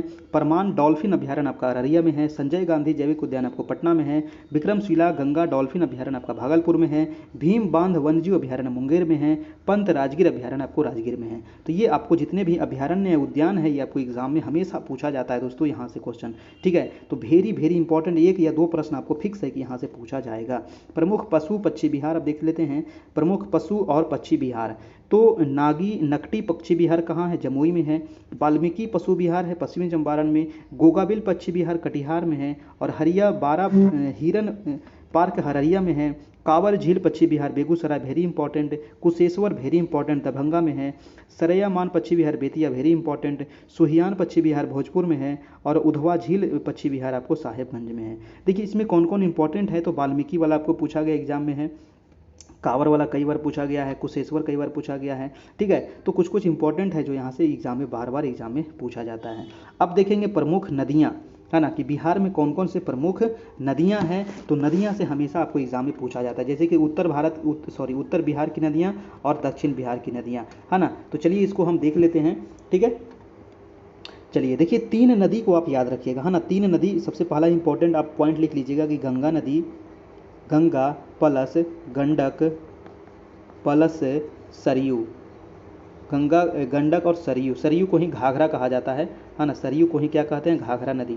तो ये जो 3 नदी है ना, ये आपको बिहार और यूपी से सीमा बनाता है आपको, ठीक है। ये हो गया आपका बिहार प्लस यूपी से ये सीमा बनाता है। ये 3 नदी को आप ध्यान रखिएगा, बिहार यूपी से सीमा बनाता है, गंगा गंडक और सरयू, ठीक है। ये 3 नदी है बिहार यूपी से सीमा बनाने वाला नदी। अब हम देख लेते हैं उत्तर बिहार की नदियाँ और कुछ दक्षिण बिहार की नदियाँ यहाँ पर हम देख लेते हैं। तो प्रमुख नदियों में देख लीजिए, 1 मिनट इसको थोड़ा सा बड़ा कर दें, हाँ ठीक है। प्रमुख जो नदियां हैं वो गंगा है, घाघरा है, कमला है, करमनासा है, सरयू है, बूढ़ी गंडक है, आपका कोसी है, बागमती है, सोन है, पुनपुन है, फल्गु है और गंडक है। देखिए तो इसमें उत्तर भारत की नदियाँ, उत्तर भारत निकल जाता है बार बार, उत्तर बिहार की नदियाँ कौन कौन सी है, दक्षिण बिहार की नदियाँ कौन कौन सी हैं। देखिए सबसे पहले मैं दक्षिण को बता दूँ, क्योंकि दक्षिण बिहार में बहुत कम नदियाँ हैं। दक्षिण बिहार की नदियाँ हो जाएगी आपको, एक तो सोन नदी हो जाएगा आपका, है ना, पुनपुन नदी हो जाएगा, फल्गु नदी हो जाएगा आपका, ठीक है। तो ये जो 3 नदी आपको बताए, और एक और है करमनासा नदी। हाँ, ये जो 3 नदियाँ देखे, ये सभी नदियाँ जो 3-4 जो नदियाँ देखिए आप, ये आपको दक्षिण बिहार की नदियाँ हैं। बाकी आपको गंगा तो आपको यूपी बिहार से बहती है, और गंगा बीचों बीच से बहती है ना, ये नहीं उत्तर की है नहीं दक्षिण की है, ये बीचों बीच से आपके होकर के बहती है आपका, ठीक है। तो ये आप याद रखिएगा, घाघरा है, करमला है, सरयू है, बूढ़ी गंडक। सरयू नदी भी दोस्तों बिहार यूपी से सीमा बना रहा है आपका, है ना, बूढ़ी गंडक, कोसी, बागमती, गंडक, ठीक है। तो ये सब नदियाँ जो है उत्तर बिहार की थी, और करमनासा हो गया, और आपका सोन हो गया, पुनपुन हो गया, फल्गु हो गया, ये दक्षिण बिहार की नदियाँ हैं आपका। ये छाँटने के लिए आपको एग्जाम में दे दिया जाता है, ठीक है। चलिए, और उत्तर बिहार की और भी नदियाँ, जैसे कि बलान नदी, उत्तर बिहार में कुछ कुछ और नदी है, बलान नदी नहीं था यहाँ पर लिखा हुआ, महानंदा नदी, है ना, महानंदा नदी भी कहाँ बहती है, तो उत्तर बिहार में ही बहती है, ठीक है। उत्तर बिहार की ही नदियाँ हैं महानंदा नदी। तो ये सब आपको सब उत्तर बिहार की नदियाँ हैं। बूढ़ी गंडक हो गया, कोसी हो गया, बागमती हो गया, गंडक हो गया, कमला हो गया, घाघरा हो गया, ये सब उत्तर बिहार की नदियाँ हैं। बिहार का शोक किसको कहते हैं, तो कोसी नदी। जी हाँ, इससे बहुत जान माल की क्षति होती है, इसीलिए इसको कहा जाता है शोक, है ना, बिहार का शोक कोसी नदी। और अपना मार्ग बदलने के लिए ये कुख्यात है, कई बार एग्जाम में पूछा गया है शोक के बारे में। प्रमुख झीलें कौन कौन सी है, वेरी इंपॉर्टेंट। तो प्रमुख झीलें है आपका अनुपम झील या फिर तिल्हार झील, इसको कैमूर में है, ठीक है, याद रखिएगा। अनुपम झील या फिर तिल्हार झील कहाँ है, तो कैमूर में है। कुशेश्वर स्थान झील कहाँ है, दरभंगा में, ये भी पूछा गया है। और गोगाबिल झील कहाँ है, कटिहार में, ये भी पूछा गया है। बरीला झील वैशाली में है, ये भी ध्यान में रखिएगा आप, ठीक है। अब देखेंगे प्रमुख जलप्रपात के बारे में, अभी आपको कई बार एग्जाम में पूछा गया है। ककोलत के बारे में, ककोलत कहाँ है, तो ये आपको जाना जाता है ठंडे के लिए, और ये है आपको कहाँ, तो नवादा में है आपका, ठीक है। दुर्गावती हो गया, सुखलहरी हो गया, तमासिन हो गया, और धुआं कुंड हो गया। तो ये कुछ यहाँ पर प्रमुख जलप्रपात हैं। प्रमुख खाद्यान्न फसलें कौन कौन सी है बिहार की, तो धान है, गेहूं है, मक्का है और जौ है, ये प्रमुख खाद्य फसल है। सबसे प्रमुख अगर पूछा जाए तो सबसे प्रमुख हो जाएगा धान, और दूसरा अगर पूछ लिया जाए तो गेहूं हो जाएगा। ये बिहार का भी है और पूरे इंडिया का भी प्रमुख खाद्य फसल है आपका, ठीक है। तो पूरे बिहार का भी धान सबसे प्रमुख नंबर है, दूसरा नंबर पर गेहूँ आता है, तीसरा पे मक्का और चौथा पे जौ, है ना। तो ये क्रम से भी आप पूछा जा सकता है आपको। प्रमुख नगदी फसल कौन कौन से हैं, तो गन्ना है, तंबाकू है, पटसन है, ये प्रमुख नगदी फसल हैं। और रबी की फसल कौन कौन है, रबी की फसल का मतलब क्या होगा, जो ठंडे के दिनों में लगाया जाता है ना, जो नवंबर में लगता है आपको, है ना, अक्टूबर नवंबर के टाइम पर। वो हो गया गेहूं हो गया, चना हो गया, सरसों हो गया, मटर हो गया, आलू हो गया। तो ये सब हो जाता है आपको क्या, रबी की फसलें, यानी कि ठंडे के दिनों में होती है आपको। खरीफ की फसलें जो अभी वर्तमान में लगने वाला है ना, अभी मोरी मुनाने वाला है, तो ये हो जाएगा खरीफ की फसलें, है ना। तो ये आपको जून जुलाई में आपको लगभग इसको बोया जाता है ना। और जैसे धान हो गया, आपको गन्ना हो गया, मक्का हो गया, बाजरा हो गया, जूट हो गया, तो ये सभी चीज़ जो है ये आपको खरीफ की फसलें हैं। लोक नृत्य बिहार में कौन कौन से फेमस है, तो जैसे कि झूमर, हाँ ना, लोक नृत्य भी आपको छाटने के लिए दे दिया जाता है। झूमर कहाँ का लोक नृत्य, तो बिहार का आपको झूमर है, छऊ है ना, जोगीड़ा सारा रारा हो गया आपको, है ना, फिर खोड़लीन हो गया, पवड़िया हो गया। तो ये सब आपको बिहार के कुछ लोक नृत्य है, ध्यान रखिएगा। लोक नाट्य कौन कौन से हैं बिहार के, तो डोमकच, ये क्वेश्चन पूछा गया, डोमकच हो गया, विदेशिया हो गया, जाट जाटिन हो गया, कीर्तनिया हो गया, सामा चकेवा हो गया, तो ये सब हो गया आपको लोक नृत्य। चित्रकला कौन कौन से हैं, तो मधुबनी चित्रकला वेरी वेरी इंपॉर्टेंट है, मंजूषा चित्रकला वेरी वेरी इंपॉर्टेंट है, ठीक है, जादोपिया हो गया, थागा हो गया, चित्रकला शैली हो गया और झांसी कला हो गया, तो ये महत्वपूर्ण चित्रकला है। अब देखेंगे प्रमुख पर्यटन स्थल के बारे में, है ना। बिहार में आप अगर घूमने आते हैं, बिहार में घूमना है अगर बिहार में, तो कहाँ कहाँ घूम सकते हैं, कहाँ कहाँ जा करके देख सकते हैं। तो सबसे पहले बोध गया, है ना, बौद्ध धर्म से संबंधित, राजगीर आपको बौद्ध धर्म से संबंधित, गया आपको, है ना, गया में भी आप विष्णुपद मंदिर जा सकते हैं, नालंदा हो गया आपका, वैशाली हो गया, सीतामढ़ी हो गया, पावापुरी हो गया, विक्रमशिला हो गया, पटना हो गया, सासाराम हो गया और मधुबनी हो गया।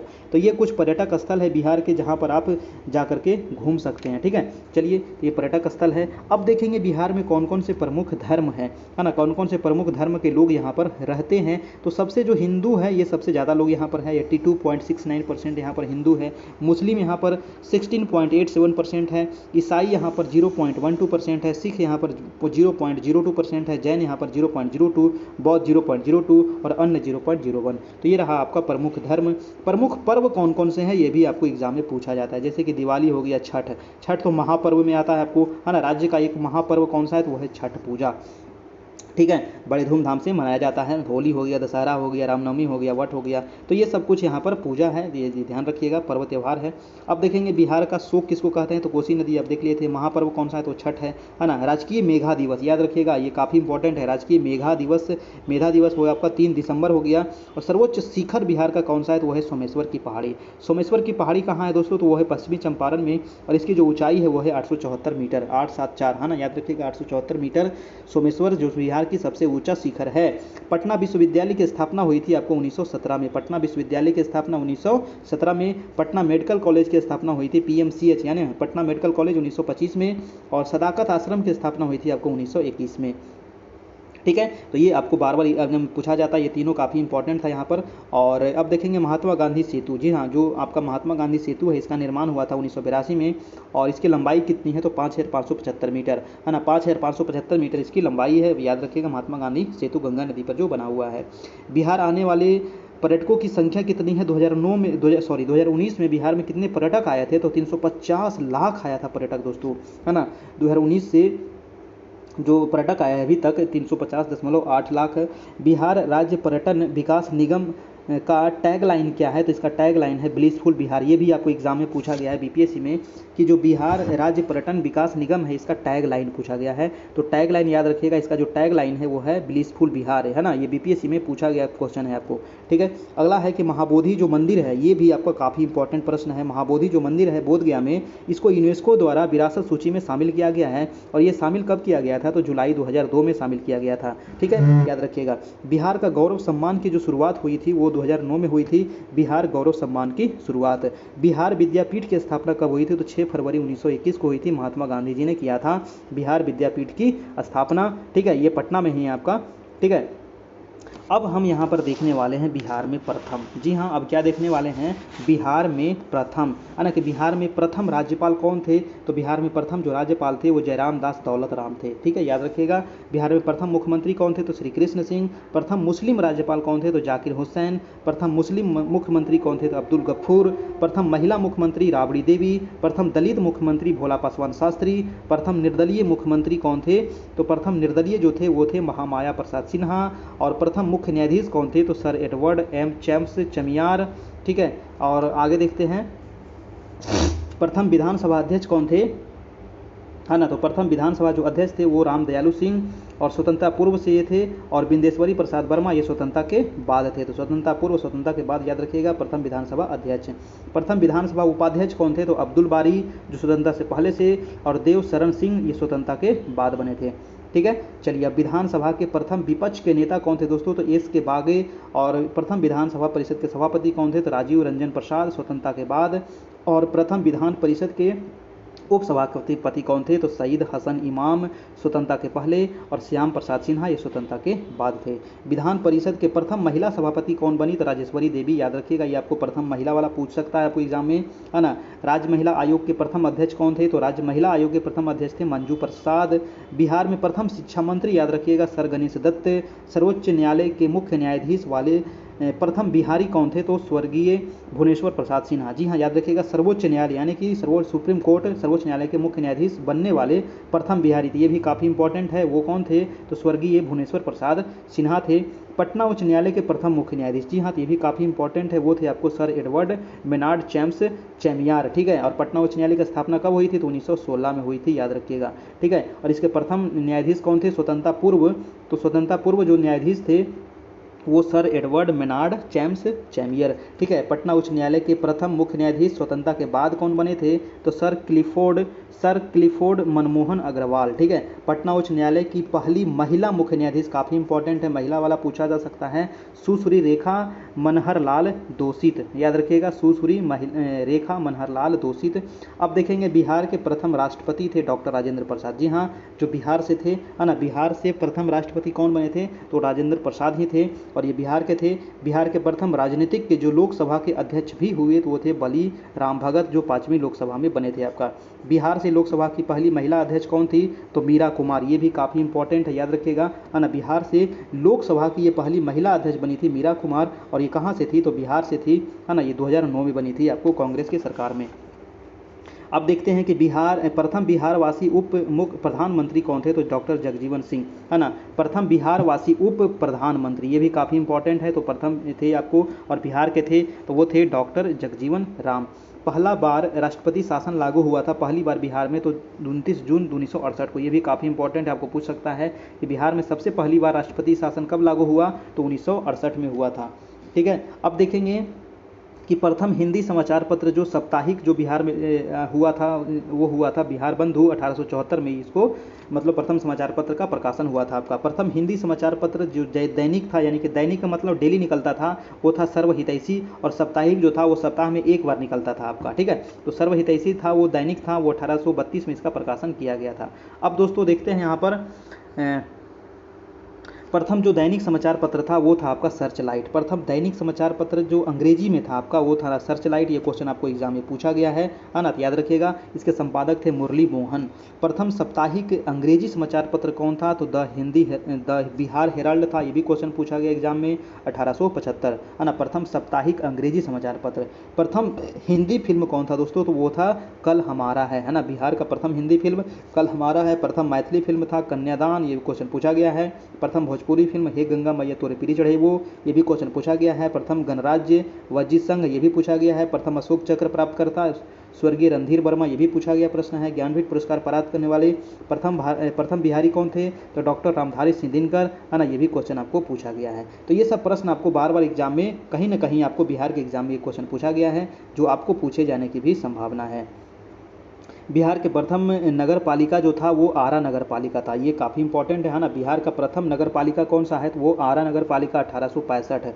बिहार का प्रथम महाकवि कौन थे? तो विद्यापति। ये भी क्वेश्चन आपको पूछा गया, ये क्वेश्चन आपको ध्यान में रखिएगा। प्रथम तेल शोधक कारखाना, ये भी क्वेश्चन पूछा गया, वो है आपको बरौनी में, है ना। बिहार का प्रथम तेल शोधक कारखाना। प्रथम विज्ञान केंद्र जो था वो श्री कृष्ण विज्ञान केंद्र है, ये पटना में है, आप जाकर के देख सकते हैं, पटना गांधी मैदान के बगल में है। प्रथम दूरदर्शन केंद्र जो था मुजफ्फरपुर में। ये सभी प्रश्न आपको एग्जाम में पूछा गया दोस्तों। ये मुजफ्फरपुर में इसकी स्थापना हुई थी 1978 में। ठीक है, बिहार का प्रथम खगोलीय वेधशाला जो था वो था इंदिरा गांधी तारामंडल, है ना। तो तारामंडल जो है आपको पटना में इंदिरा गांधी तारामंडल, है ना। ये प्रथम खगोलीय वेधशाला है आपका। बिहार का प्रथम जो स्टेडियम है वो है मोइनुल हक स्टेडियम, ये भी पटना में है ना। अब यहाँ पर मैच वैच नहीं होता जल्दी, है ना। अब ये मतलब इसको जीर्णोद्धार करने की ज़रूरत है। ठीक है, तो प्रथम जो स्टेडियम था वो मोइनुल हक स्टेडियम था। और दिल्ली के सिंहासन पर बैठने वाले प्रथम बिहारी जो थे वो शेरशाह सूरी थे। ये भी क्वेश्चन सारा चीज़ आपको पूछा गया है ना। शेरशाह का मकबरा कहाँ है? तो सासाराम में है, याद रखिएगा। बिहार पर प्रथम मुस्लिम आक्रमण जो हुआ था वो बख्तियार खिलजी ने किया था, और यही इन्होंने ही आपको नालंदा विश्वविद्यालय को ख़त्म कर दिया था, यही चुड़वा, है ना। बिहार की यात्रा करने वाला प्रथम अंग्रेज यात्री जो था वो रॉल्फ फिंच था। ये भी क्वेश्चन आपको पूछा गया है, बिहार की यात्रा करने वाला प्रथम अंग्रेज यात्री। प्राचीन बिहार का प्रथम विश्वविद्यालय, जी हाँ, प्राचीन बिहार का प्रथम विश्वविद्यालय जो था वो नालंदा विश्वविद्यालय थे, है ना। याद रखिएगा, नालंदा को इन्हें खत्म किया था, आग लगाया था, तो वो तो खिलजी थे हैं। ठीक है, चलिए, आधुनिक बिहार का प्रथम विश्वविद्यालय कौन है? तो वो है पटना विश्वविद्यालय, है ना। पटना विश्वविद्यालय इसकी स्थापना हुई 1917। प्रथम खुला विश्वविद्यालय नालंदा ओपन, है ना। नालंदा ओपन जो है प्रथम खुला विश्वविद्यालय बिहार का। पहला कछुआ पुनर्वास केंद्र दोस्तों भागलपुर, वेरी वेरी इंपॉर्टेंट है ना। पहला कछुआ पुनर्वास केंद्र कहाँ बनाया गया, तो भागलपुर में। बिहार में स्थापित पहला बैंक कौन सा है, तो वह है इलाहाबाद बैंक। जी हाँ, बिहार में पहला स्थापित बैंक इलाहाबाद बैंक है। बिहार की प्रथम सिंचाई परियोजना कौन सी है, तो वह है सोन परियोजना, ये आपको बताए थे है ना, सबसे पुराना सोन परियोजना है। और प्रथम सिख गुरु यात्री श्री गुरु नानक जी थे है ना। प्रथम सिख गुरु यात्री कौन थे बिहार के, तो वो थे श्री गुरु नानक जी। बिहार में कांग्रेस का प्रथम अधिवेशन जो हुआ था दोस्तों वो बांकीपुर में हुआ था। ये आपका वेरी वेरी इंपॉर्टेंट प्रश्न आपको पूछ सकता है ना, कि कांग्रेस की जो अधिवेशन हुआ था बिहार में वो बांकीपुर पटना में हुआ था। ये कब हुआ था, तो 1912 में हुआ था और ये 27वां अधिवेशन था। इसकी अध्यक्षता कौन किए थे, तो RS Madholkar. Very very important, ये छपने वाला सवाल है। आज का जो प्रश्न है ना, यहाँ से लगभग एग्जाम में तो 5 से 10 प्रश्न आपको फिक्स है कि यहाँ से एग्जाम में पूछेगा तो पूछेगा, ठीक है।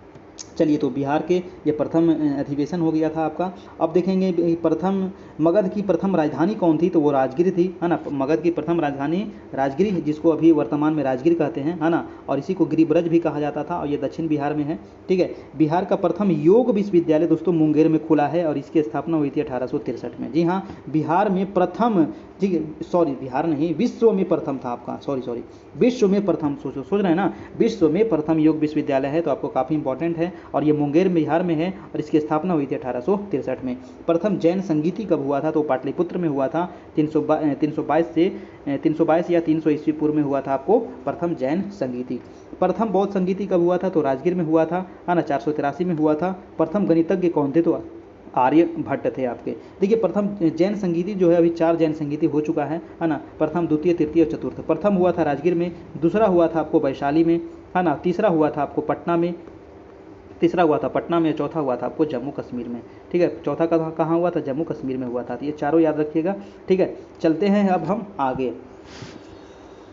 और दोस्तों, इसका अगर PDF चाहिए आपको, तो PDF लेने के लिए आपको एक ऑफर दिया गया है आज के लिए, सिर्फ 301 रुपये का, ठीक है। 351 था पहले, 301 रुपये इसको आज के लिए ऑफर है। तो जो लोग इसको लेना चाहते हैं वो ले सकते हैं, ठीक है। आज का जो क्लास है काफ़ी इंपॉर्टेंट है, ये आज वाला भी मिल जाएगा, इसके पहले वाला भी आपको सारा टेस्ट आपको मिल जाएगा, ठीक है। तो इसको लेने के लिए ये हमारा व्हाट्सएप ग्रुप है, आप इस नंबर पर मैसेज कर सकते हैं या फिर इस नंबर पर कॉल करके आप हमें से एडमिशन ले सकते हैं।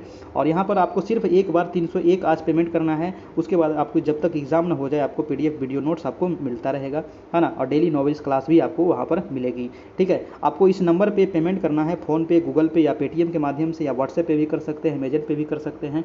किसी भी माध्यम से पेमेंट करके उसका स्क्रीनशॉट हमको इसी नंबर पर व्हाट्सएप आप कर दीजिएगा, वहाँ पर आपको सारा चीज़ मिल जाएगा, ठीक है। और ये हमारा YouTube चैनल है, तो प्लीज़ आपको इसको सब्सक्राइब कर लीजिए। चलते हैं अब हम आगे।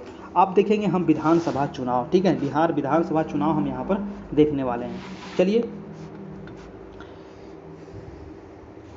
देखिए, विधानसभा चुनाव में कुछ कुछ इंपॉर्टेंट चीज़ है जिसको हम आपको बता दूं, ठीक है। सबसे पहले कि जो अभी विधानसभा जो चुनाव हुआ, इससे 17वीं विधानसभा चुनाव था है ना। कईवीं विधानसभा चुनाव था, 17वीं विधानसभा चुनाव हुआ 2020 में आपका, ठीक है। ये जो अधिसूचना जारी हुई थी, ये डेट याद रखिएगा, 25 सितंबर 2020 को अधिसूचना जारी हुआ था आपको। और ये जो चुनाव हुआ था दोस्तों, ये कितने चरण में हुआ था, तो 25 अक्टूबर को और 3 नवंबर को और 7 नवंबर को, है ना, 3 चरण में इसका आपका चुनाव हुआ था आपका, ठीक है। 25 अक्टूबर, 3 नवंबर और 7 नवंबर, 3 चरण में आपका एग्जाम का नहीं, आपका जो चुनाव हुआ था वो चुनाव हुआ था आपका, ठीक है। इसका जो चुनाव का जो परिणाम घोषित हुआ था वो 10 नवंबर 2020 को इसका चुनाव का परिणाम घोषित कर दिया गया था, ठीक है। और चुनाव में कुल 7 करोड़ 18 लाख मतदाताओं ने अपना मत का प्रयोग किया था। तो कितने मतदाता प्रयोग किया था, तो 7 करोड़ 18 लाख लोग वोट दिए थे आपका, ठीक है। टोटल सीट कितना है बिहार में, तो 243 सीट है, ठीक है।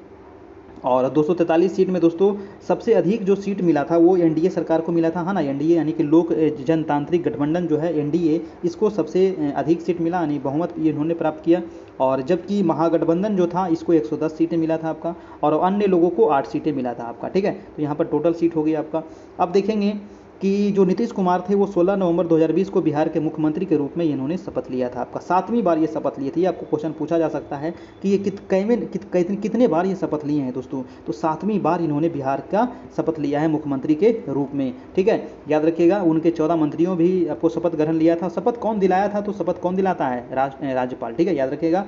और चलिए और आगे देखते हैं कि भाजपा से कटिहार के जो विधायक तारकिशोर प्रसाद थे, है ना, और एक बेतिया से निर्वाचित जो विधायक थी रेणु देवी, इन्होंने उप मुख्यमंत्री पद की शपथ ग्रहण किए थे। ठीक है, तो उप मुख्यमंत्री बिहार में अभी दो है, कौन कौन, तो तारकिशोर प्रसाद और रेणु देवी, दोनों उप मुख्यमंत्री है। अभी वित्त मंत्री कौन है, तो वित्त मंत्री तारकिशोर प्रसाद है, याद रखिएगा। अभी वित्त मंत्री कौन है, तो तारकिशोर प्रसाद है। इस चुनाव में दोस्तों 3733 उम्मीदवारों ने चुनाव मैदान में थे। टोटल कितने उम्मीदवार यहाँ पर खड़ा हुए थे, तो 3733, और जिसमें से 370 महिलाएं थी, है ना। इतना उम्मीदवार टोटल हुआ था जिसमें 370 महिलाएं थी, और महिलाओं में दोस्तों मात्र 26 सीटें ही महिलाएं जीत पाई थी, है ना। महिलाएं 370 में से 26 सीटें महिलाएं जीती और बाकी सीटें पुरुषों के द्वारा जीता गया था आपका। ठीक है, इसको आप एक बार फिर से इसको PDF के रूप में पढ़ लीजिएगा। मैं यहाँ पर जो जो इंपॉर्टेंट चीज़ है उसको आप लोग को बताते चलते हैं, है ना। चलिए अब आगे देखते हैं कि इस बिहार विधानसभा चुनाव में कुल 57.05% मतदान हुआ। ये क्वेश्चन आपको पूछ सकता है कि टोटल मतदान कितना हुआ,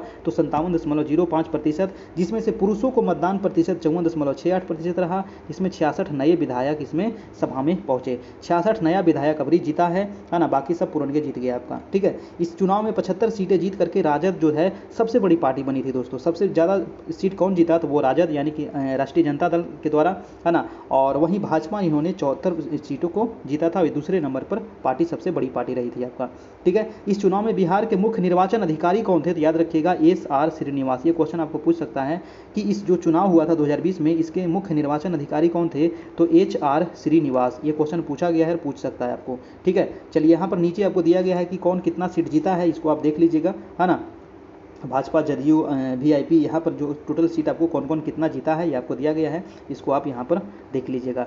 अब हम देखते हैं कुछ चुनाव में महत्वपूर्ण आंकड़े, है ना। चुनाव के महत्वपूर्ण आंकड़े हम चलिए यहाँ पर हम देख लेते हैं। ठीक है, जैसे कि बिहार विधानसभा जो चुनाव का ये क्रम था, 17वां चुनाव था, है ना। 17वां विधानसभा चुनाव था। कुल सीटें कितनी हैं, तो 243 सीटें हैं। अधिसूचना जारी कब हुई थी, तो 25 सितंबर 2020 को जारी हुई थी। चुनाव कितने चरण में हुए थे, तो 3 चरणों में हुआ था आपका। पहला चरण कब हुआ था, तो 28 अक्टूबर 2020 को। दूसरा चरण हुआ था 3 नवंबर 2020 को, और तीसरा चरण हुआ था 7 नवंबर 2020 को। ठीक है, प्रथम चरण में 16 जिले में हुआ था 71 सीट पर, दूसरा चरण में 17 जिला में 94 सीट पर, और तीसरा चरण में 5 जिला पर 78 सीट पर यहाँ पर चुनाव हुआ था। कुल कितने मतदाता इन्होंने भाग लिया, इतना मतदाता इन्होंने भाग लिया था। कितना है, इकाई, दहाई, सैकड़ा, हजार, 10,000, लाख, 10 लाख, करोड़, यानी 7,29,27,396 मतदाता यहाँ पर टोटल मत पड़ा था आपका। कुल मतदाता कितने हैं दोस्तों, तो ये कुल मतदाता आपको दिया गया है, कुल मतदाता इतना है। और कुल मतदान कितना हुआ, तो कुल मतदान इतना हुआ आपका, है ना। टोटल मतदाता इतना है, लेकिन वोट कितने लोग दिए, तो 4 करोड़, है ना, 4,97,00,000, 1 मिनट, 4 करोड़, इकाई दहाई, सैकड़ा, हजार, 10,000, लाख, 10 लाख, करोड़, 4 करोड़, इकाई दहाई, सैकड़ा, हजार, 10,000, लाख, है ना। 4,09,74,708, है ना। 4,09,74,708 लोगों ने अपना मतदान किया था, यानी कि वोट दिया था। इसमें पुरुष मतदाता कितने थे, इतना है, और महिला मतदाता इतना है ना। ये जल्दी नहीं पूछा जाता, बस एक डाटा दे दिया गया है। ठीक है, चलिए सर्विस मतदाता इतने हैं दोस्तों, और थर्ड जेंडर मतदाता इतने हैं। मतदाता केंद्र कितना था, तो इतना मतदाता केंद्र था। नोटा का कितना प्रयोग किए, तो नोटा का प्रयोग यहाँ पर आप देख रहे हैं, है ना, 7,06,252 लोगों ने प्रयोग किया। मतगणना जो हुई थी, वो गणना जो हुई थी 16 नवंबर 2020 को इसका मतगणना हुआ था। सरकार का जो गठन हुआ था वो 16 नवंबर 2020 को, ये डेट याद रखिएगा, है ना। ये डेट आप याद रखिएगा, इसी दिन आपको शपथ ग्रहण हुआ था नीतीश जी का। और चलिए 17वीं विधानसभा विधानमंडल जो है 23 से 27 नवंबर 2020 को सत्र ये चला था आपका। महिला विधायकों की संख्या यहाँ पर 26 है ना। टोटल महिला 26 से यहाँ पर जीती है। अनुसूचित जनजाति से कितने हैं, तो 38 है। आरक्षित सीटें 38 है, और अनुसूचित जनजाति से 2 यहाँ पर आरक्षित सीटें हैं। सर्वाधिक मतों से कौन जीते थे दोस्तों, तो महबूब आलम, है ना, याद रखिएगा, महबूब आलम सर्वाधिक मतों से जीते हैं आपका। ठीक है, याद रखिएगा, महबूब आलम जी। और न्यूनतम मत से कौन जीता है, तो कृष्ण मुरारी शरण। ये जो आपका यहाँ पर गड़बड़ी हुआ था आपका, है ना, फिर से यहाँ पर रिकाउंटिंग करा करके इसको जिता दिया गया था। ठीक है, चलिए न्यूनतम मत से जीता था आपको कृष्ण मुरारी शरण। और मुख्य निर्वाचन आयुक्त तो कौन थे, तो सुनील अरोड़ा थे। और मुख्य निर्वाचन अधिकारी बिहार से कौन थे, तो HS श्रीनिवास, है ना, HR श्रीनिवास थे आपको मुख्य निर्वाचन अधिकारी। तो ये आपको पूछा जाएगा एग्जाम में, है ना। ये 2-3 पॉइंट आपको पूछ सकता है। मुख्य निर्वाचन आयुक्त सुनील अरोड़ा और मुख्य निर्वाचन अधिकारी बिहार से थे आपको HR श्रीनिवास। न्यूनतम मत से जीता था कृष्ण मुरारी शरण, सर्वाधिक मत से महबूब आलम। ठीक है, चलिए अब देखेंगे अन्य परीक्षोपयोगी तथ्य। यहाँ पर कुछ इंपॉर्टेंट दिया गया है, चलिए इसको भी हम देख ही लेते हैं, है ना। अभी ऐसे बहुत चीज़ आपको पढ़ना बाकी है अभी, है ना। अभी आपको काफ़ी लंबा चलने वाला है क्लास, आप लोग अभी भागना नहीं है, ठीक है। चलिए तो इसको हम देख लेते हैं। अन्य परीक्षोपयोगी तथ्य क्या दिया गया है कि 17वीं बिहार विधानसभा के प्रोटेम स्पीकर चुने गए थे जीतन राम मांझी। ये क्वेश्चन आपको पूछ सकता है कि प्रोटेम स्पीकर किसे चुना गया था, तो जीतन राम मांझी को। 17वीं बिहार विधानसभा चुनाव के अध्यक्ष कौन थे, तो विजय कुमार सिन्हा, है ना। विधानसभा के अध्यक्ष कौन है, तो आपको विजय कुमार सिन्हा, ये आपको कोई एग्जाम में पूछा जाता है। नोटा का बटन दबाने वाले मतदाताओं की संख्या कितनी है, तो 7 लाख लगभग, है ना। 7 लाख अभी आपको यहाँ पर बता दिए थे कि 7,06,252 लोगों ने नोटा का प्रयोग किया था, ठीक है। बिहार चुनाव में सबसे बड़ी जीत जो हुआ था वो बलरामपुर सीट पर दर्ज किया गया था, जहां के उम्मीदवार जो थे महबूब आलम ने वीआईपी के वरुण कुमार को 53,597 वोटों से हराया था। तो महबूब आलम जी ये सबसे अधिक वोटों से जीते थे, ठीक है। अगला जो पॉइंट है कि बिहार चुनाव में सबसे छोटी मार्जिन से जीत हिलसा सीट पर हुआ था, और यहाँ पर जदयू के कृष्ण मुरारी शरण ने राजद के शक्ति सिंह यादव को मात्र 12 वोटों से हरा दिया। यहाँ पर रिकाउंटिंग करा करके इसको हरा दिया गया था। नेक्स्ट है प्लुरल्स पार्टी यानी कि पुष्पम प्रिया जो थी ये बिस्फी और बांकीपुर से ये सीट हार गई थी, है ना। कहीं भी एक भी सीट ये नहीं जीत पाई थी। अगला है कि वीआईपी के प्रमुख मुकेश सहनी जो थे वो सिमरी बख्तियारपुर से चुनाव ही हार गए थे। तो ये कुछ इंपॉर्टेंट यहाँ पर अन्य परीक्षोपयोगी तथ्य यहाँ पर दिया गया था। अब आगे हम देखेंगे दोस्तों, आगे हम पढ़ेंगे कि बिहार में कौन क्या है। जी हाँ, बिहार में कौन क्या है। दोस्तों ये वीडियो काफ़ी बड़ा हो गया है और हम चाह रहे हैं कि अब इसको हम यहीं समाप्त करते हैं। बिहार में अद्यतन कौन क्या है ना, ये हम देखेंगे। बिहार विधानमंडल वर्तमान में कौन क्या है ना, ये तो काफ़ी इंपॉर्टेंट ही है। बिहार लोकसभा चुनाव जो 2019 हुआ था उसके बारे में भी कुछ महत्वपूर्ण तथ्य यहाँ पर देखेंगे, ठीक है। तो आज इतना ही हम रहने देते हैं क्योंकि वीडियो काफ़ी बड़ा होते जा रहा है और आप लोग के दिमाग से भी थोड़ा सा बाउंस करने लगेगा। फिर बिहार का जो यहाँ पर जो निश्चित 7 निश्चय योजना है बिहार का, इसके बारे में भी देखना अभी बाकी है। इसके बाद यहाँ पर 7 निश्चय योजना 2 भी देखना बाकी है अभी, क्योंकि अभी ये काफ़ी बड़ा है तो हमें नहीं लगता कि आज हो पाएगा। बिहार जनगणना 2011 अभी बाकी है ना। यहाँ पर अब वो काफ़ी विस्तार से दिया गया है और यहाँ से आपको 2 से 3 प्रश्न आपको एग्जाम में पूछे जाने की संभावना है। इसके बाद यहाँ पर प्रमंडल है, जिला है, अनुमंडल है, प्रखंड है, यहाँ पर बाकी है। तो इसको हम अगले वीडियो में कर देंगे, ठीक है। आज इतना ही रहने देते हैं और देखते हैं इसको तो अगर 2 वीडियो में हो गया, नहीं तो ये फिर 3 वीडियो करना पड़ेगा, क्योंकि अभी यहाँ पर और भी बहुत सारा चीज़ बाकी है। जैसे कि बिहार का आर्थिक सर्वेक्षण यहाँ पर अभी देखना बाकी है ना। बिहार का आर्थिक सर्वेक्षण अभी देखेंगे हम लोग, ठीक है। बिहार का आर्थिक सर्वेक्षण देखेंगे, है ना, 21-22 का। फिर बिहार बजट देखेंगे, बिहार की शासन व्यवस्था देखेंगे दोस्तों। फिर बिहार की प्रमुख योजनाओं को देखेंगे हम, पद्म पुरस्कार देखेंगे, है ना, खेल खिलाड़ी देखेंगे हम, खेल से संबंधित, है ना।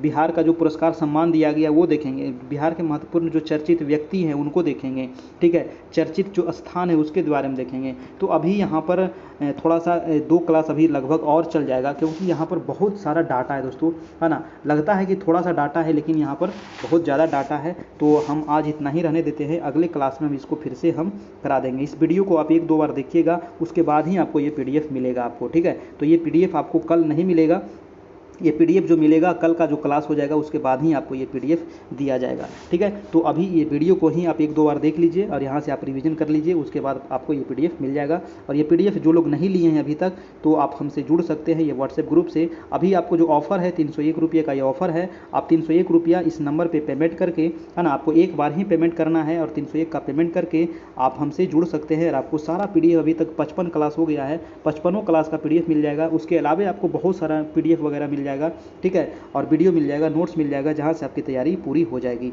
ठीक है। तो आपको पेमेंट करने के लिए इस नंबर पे आपको दिया गया है 7857824310।